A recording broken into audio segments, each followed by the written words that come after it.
dating Pangulo ang mister na si dating First Gentleman Mike Arroyo at anak na si Mikey. Dumating sila sa Lubao East Central Elementary School pasado alas 9 ng umaga at pagkatapos bumoto ay umalis din sila agad. Tumatakbo ulit si Arroyo bilang second district representative ng lalawigan ngayong eleksyon. 509 machine. Na magbigay ng panayam Naging matiwasay naman at maayos ang Korte Suprema. Inihatid agad pabalik sa Veterans Memorial Medical Center si Arroyo kung saan siya ay naka-hospital arrest dahil sa kasong plunder. I am ready! GMA Weather, serbisyong totoo ng GMA News. Mga kapuso, naging matindi ang alinsangan lalo na ng pagsapit ng hapon. Kabilang ang mga lugar kung saan bumoto ang mga kandidato sa pagkapangulo. Sa initial datos ng Pag-asa at ng NOAA Heat Index Calculator, umabot sa 44 degrees Celsius ang init factor niya sa Davao kung saan bumoto si Duterte.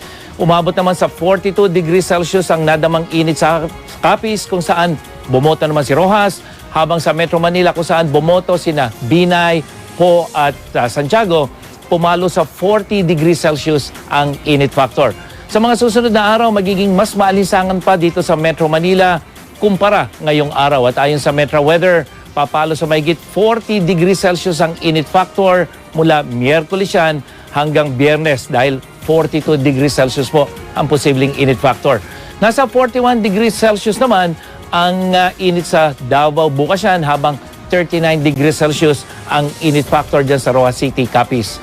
Kahit mainit ay asahan pa nga kapuso ang minsan ng malalakas sa pagulan dyan sa may eastern section ng Mindanao. Umaga pa lamang yan at sa hapon buong Mindanao na ang posibleng ulanin at mas malalakas sa mga pagulan dyan sa may Zamboanga Peninsula at ARMM. Maliwalas naman sa malaking bahagi ng Visayas sa umaga pero sa hapon may mahinang ulan dyan sa may eastern section lalo na dyan sa may probinsya ng Samar. Habang sa Luzon, maaliwalas din sa umaga pero pagdating ng hapon, uulanin ang northern section, particularly itong Cordillera at Ilocos Region at ilang bahagi ng Central Luzon. Yan ang latest mula sa GMA Weather. Ako po si Nathaniel Cruz, magplano para sigurado. I am ready. Serbisyong totoo ng GMA News.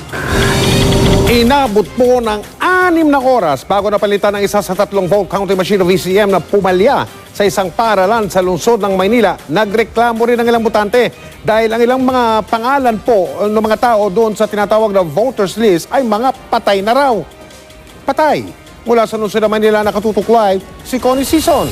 Connie? Yes, Mike. Bago yan, ay naririto muna tayo ngayon sa Rizal Stadium para abangan ang transmission naman ng mga boto mula sa iba't ibang presinto mula dito sa lungsod ng Maynila.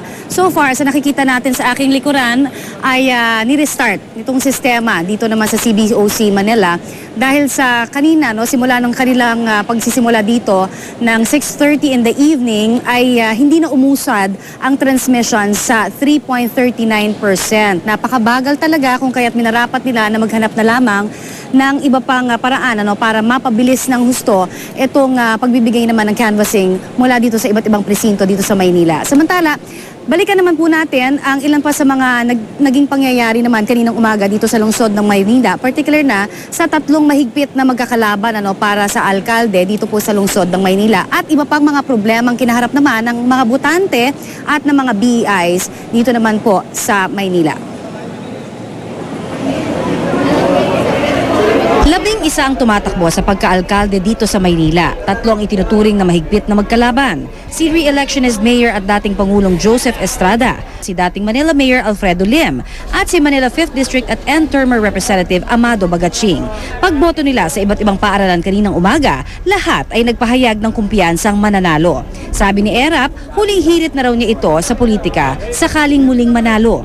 Si Bagaching naman nangangamba raw sa umano'y malawak na vote buying sa lungsod.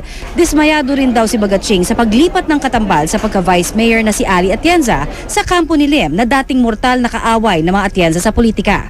Ang tao ang makakaalam yan. Talagang hindi lang balimbing, maraming sinasabi, may kantsaw sila, maraming nag-trader kay Amado, maraming naghudas kay Amado. So ang bahala dyan ay ang mamamayan. Siguro nga nagpapanig dahil hindi mo iniwanan nila yung mga vice mayor nila, nakakawa naman. Wala, dapat may sabi, walang iwanan. Kaya na mangyari, meron nag-iwan. Kung sa kanila, iwanan eh. Si Lim hindi na nagpaunlak pa ng interview matapos bumoto sa Rosauro Almario Elementary School. Samantala dito sa Maynila, nagkaroon din ng iba't ibang aberya sa Padre Burgos Elementary School. 3 vote counting machine ang pumalya, 2 ang naayos agad matapos ang ilang minuto. Ang isa, 6 na oras ang inabot bago napalitan. Ayon sa BEI, nabasa raw ang isang VCM ng bote ng tubig na naipatong sa lamesa kaya't lumambot ang balota at nagkapira-piraso nang ipinasok sa VCM. Binigyan ko siya ng pagkakataon kasi hindi naman niya kasalanan, hindi niya rin alam na basa. Pinaboto po namin sila at ang sabi po namin, once na mapalitan o maayos ng Smartmatic yung VCM, saka na lang po namin to ipifeed in. May mga nawawala rin ng pangalan sa voters list. Pinagtataka ng ilan na nasa listahan pa ang ibang kilala nilang matagal na raw na patay.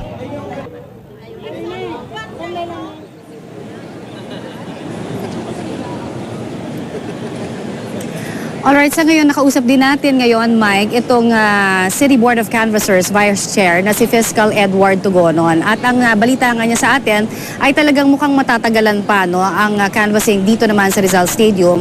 Unang-una dahil sa hindi nga umuusad, so far nagkakaproblema talaga doon sa transmission. At pangalawa, kung sila nga daw ay magpo-post na nung mga nakukuha nilang mga boto, ay ipopost nila ito kapag umabot na ito sa 60%. At yan ang pinakahuling kaganapan dito naman sa lungsod ng Maynila. Mike? Maraming salamat, Connie Sison. Samantala, inimbitahan po namin ang lahat ng mga kumakandidato sa pagka-vice-presidente. At ang una pong nagpaunlak at makakasama natin ngayong gabi ay si Senador Bongbong Marcos. Magandang gabi po, Senador Marcos. Senator?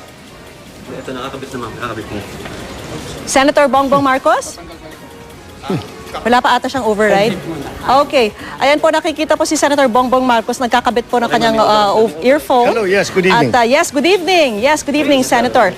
O, anong reaction niyo? Yes, good evening. Yes, anong pakiramdam mo ngayon? Hinihintay na lang natin yung resulta ng eleksyon. Pero of course, you can see na front-runner po kayo as of now sa partial at unofficial count, representing 44% ng mga precincts. Anong reaction niyo po? So you can hear them, sir? Senator, can you hear me? Senator? Can you hear me? Well, of course, it's good to see that we are leading in the count, and this is actually... Yes, I can. There's a real problem with the time delay. She cannot hear me. She cannot Go hear me ahead, now. go ahead. There's a delay. I'll wait.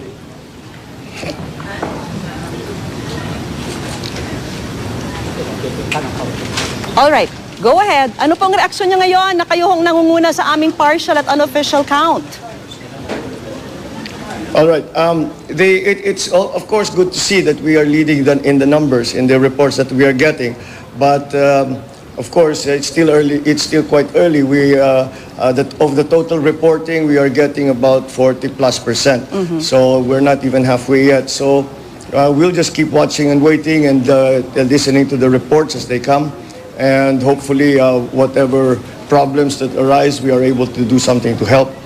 Pero sa ngayon, ganyan lang namin, pare-pareho lang naman tayong nagbabantay, nanonood ng broadcast ninyo para makita kung ano ba yung mga latest na numero. Pero wala, it's siyempre nakakatuwa na makita ng nanguna, pero hindi pa tapos ang, it's not over till it's over. Yes. Thank you. Sang-ayon ba sa expectations? Oh, okay.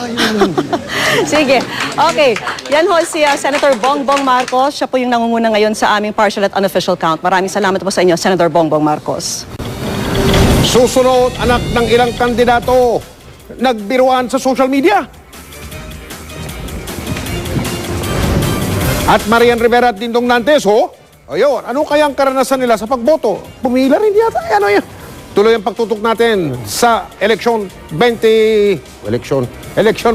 oras 2016. Ayos! It's Palmolive's biggest ever Circle of 10. With a photo or video, share why you or your friend should be called a #.